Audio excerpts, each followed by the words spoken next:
Alright guys, welcome to the top 5 of this week and let me tell you one more time. We love and respect your Prime Minister but there are so many important things, बहुत जरूरी चीजें हैं देश के लिए, लोगों के लिए जो गोदी मीडिया आप तक नहीं लाता हम लाते हैं. If you liking this series, press the subscribe button and share the video. तो करना 13 दिन में 8 रुपए पेट्रोल के दाम बढ़े 8 रुपए मतलब बर्तन साफ करना, जनता तो रो ही रही है, एक बार फिर से पेट्रोल भी रो रहा है. पानी भरना. One more time guys, fuel is on fire. There is a section जो आपको समझा देगा विकास के बहुत काम हो रहे हैं यार, तुम चुप रहो यार, तुमको नहीं पता पेट्रोल के दाम बढ़ने चाहिए, तो उसको सपोर्ट करने के लिए आ जाएंगे. लेकिन मुझे बहुत सारे मैसेजेस आ रहे हैं कि सच में पेट्रोल ने लोगों की कमर तोड़ दी है. Because petrol prices are attached with inflation. किसी ने कहा कि अगर तुमको पेट्रोल सस्ता चाहिए तो एक काम करो. क्या काम करो? बाबा रामदेव की पूछ फाड़ लो. ये उन्होंने कहा मैंने कहा था पूछ पड़ेगा मेरी. Here we just played that much of the clip. पूछ पड़ेगा मेरी. We will play the entire clip for you guys. वैसे अगर आपको और मनोरंजन चाहिए तो आपकी सिटी में पेट्रोल का प्राइस क्या चल रहा है वो कमेंट सेक्शन में लिख सकते हो. Just for fun. Leave everything. This is our Prime Minister's favorite job. They go in past. कोई भी घटना घटती है देश में तो पिछले 70 साल में क्या हुआ था उस घटना को लेके बात होती है. तो हम भी थोड़ा पास्ट में चलते हैं. Remember this lady? आंटी याद है?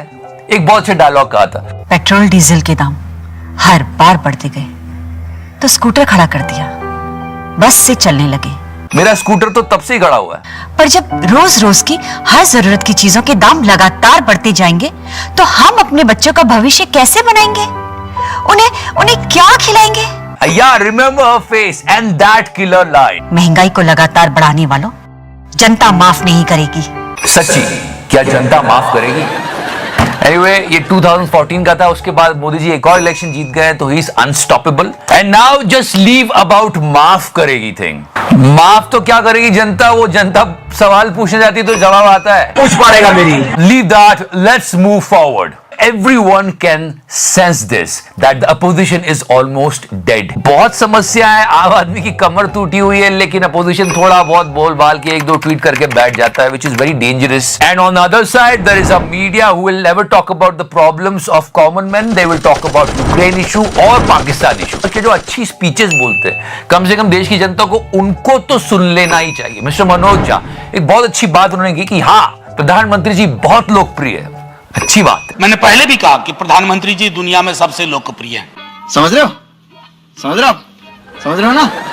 पर what about hunger index, happiness index, press freedom index? अगर कुपोषण, भूखमरी इन सब के सूचकांक में हम पीछे हैं, फिर भी वाह वाह हो रहा है, तालियां बज रही हैं. So that was the big question. I mean, we'll be really happy if our prime minister is popular. कुपोषण के मामले में, खुशहाली के मामले में तो ये अद्भुत नहीं लगता है क्या कि इन मानकों पर हम पिछड़ रहे हैं, लेकिन एक मानक पर अगर प्रधानमंत्री जी की लोकप्रियता का इंसानी जिंदगी के हालात से कोई ताल्लुक नहीं है तो सर मैं आगे क्या कहूं. पर हैप्पीनेस इंडेक्स, हंगर इंडेक्स और साथ ही साथ प्रेस फ्रीडम इंडेक्स, इनमें भी हमारी स्थिति सुधरनी चाहिए थी. वहां तो बहुत बुरी तरह से गिर रही है. सवाल बनता है also the distance between the poor and rich. I mean prosperity. He said a really nice thing. जितनी तेजी से अरबपतियों की वृद्धि हो रही है उतनी ही तेजी से खाकपतियों की वृद्धि हो. You know, we should listen to these people more because rarely there are voices now. Also, inflation is a big problem, guys. और उस समय पे डिस्कशन भी होते थे inflationary pressure on economy and its adverse impact on the common man. Petrol नहीं, petrol के दाम बढ़ते हैं तो चीजों के दाम अपने आप बढ़ जाते हैं. किसी को कोई समझाओ, कोई बोले पेट्रोल के दाम तो क्या इलेक्ट्रिक व्हीकल चला लो, उसमें भी आग लग रही है. And after petrol, now gas prices. So we fed up of showing you Smriti Irani with the cylinder. We also called her Cylindrella. मैं आश्वासन दिया था कि 100 दिन में महंगाई को कम करेंगे. भाजपा की एक पूर्व नेता जिनका हम बहुत सम्मान करते हैं, लेट श्रीमती सुषमा स्वराज जी. तो मैं श्रीमती सुषमा स्वराज जी जो विपक्ष की नेता होती थी, उनके पार्लियामेंट्री रिकॉर्ड में बाकायदा ये उनकी स्पीच रिकॉर्डेड है, 3 अगस्त 2010 की है. उन्होंने एक बहुत अच्छी बात कही थी और उन्हीं की स्पीच को फिर से सुनाया गया कि आम आदमी आज जिस परिस्थिति से गुजर रहा है, ताकि ये तो सुन लो, वर्तमान परिस्थिति को वो जिस शब्द से जानता है और पुकारता है वो एकमात्र शब्द है, वो है महंगाई. So that is the big worry for the nation, guys. It's a very important thing. I don't know why people are talking about it. This data, guys.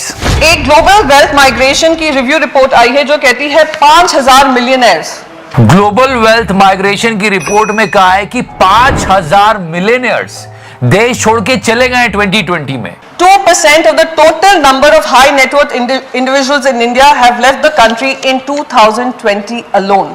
ये मिलेनियर्स थे, ये लोग देश छोड़ के जा रहे हैं, तो फिर मिलेनियर कौन बन रहा है? कौन बन रहा है? भैंस की पूछ पड़ेगा। मैंने कहा था पूछ पड़ेगा मेरी। ये अहंकार देश के लिए अच्छा नहीं है।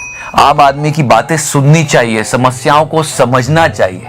And now a full clip of Baba Ramdev. We have to watch this. What actually happened over there? सब लोग थोड़ी ज्यादा मेहनत करें। इन नटशेल बाबा जी कहना चाह रहे हैं कि तुम लोग काम नहीं कर रहे हो, तुम लोग थोड़ा ज्यादा काम करो, महंगाई बढ़े तो क्या कम होगा तो फिर टैक्स नहीं मिलेगा तो देश कैसे चलाएंगे, सेना को कैसे तनख्वाह देंगे, सड़क कैसे बनाएंगे, एयरपोर्ट कैसे बनाएंगे। तो दोनों ही पक्ष हैं।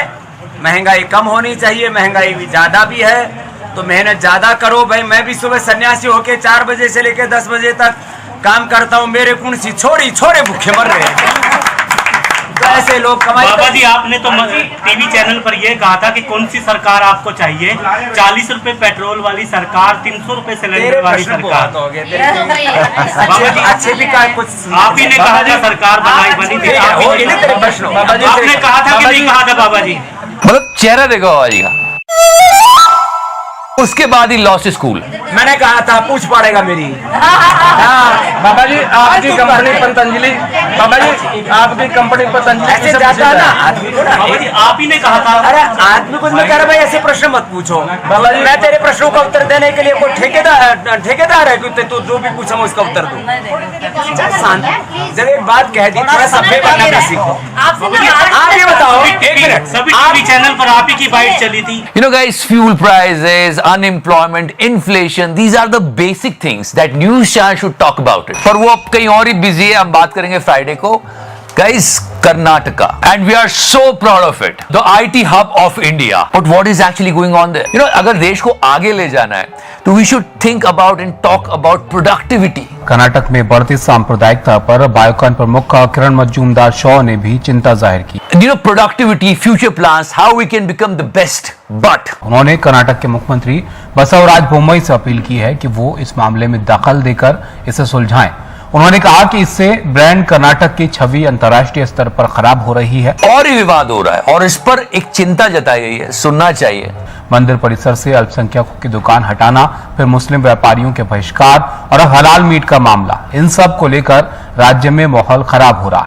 And some people are saying this is because of elections. Nitin Gadkari की, जो कि केंद्रीय मंत्री में बहुत इज्जत करता हूं उनकी, उन्होंने एक प्रॉमिस किया था असम में। मैं फिर से एक बार आसाम की जनता को रोजगार उपलब्ध करने वाला, आसाम की विकास को दिशा देने वाला और आसाम को सुखी समृद्ध संपन्न बनाने वाला एक नई सोच, नई नीति, जलमार्ग के साथ वायु मार्ग, जल मार्ग, नेशनल हाईवे और रेल मार्ग सब एक जगह लाकर एक देश का पहला मल्टी मॉडल अब हमारा, जिसका आज NHIDCL का जिसका शुभारंभ हो रहा है, ये आसाम के विकास का ग्रोथ इंजन होगा और सोनवाल जी के नेतृत्व में इसको ठीक से पीछे लगकर काम करेंगे तो आसाम के 20 लाख नौजवानों को रोजगार मिलेगा। I loved it when I heard about it, but the reality was something else. इस 31 मार्च को लोकसभा में असम के सांसद अब्दुल खालिक ने एक सवाल किया कि मल्टी मॉडल लॉजिस्टिक पार्क से अगले 5 साल में कितना रोजगार पैदा होगा।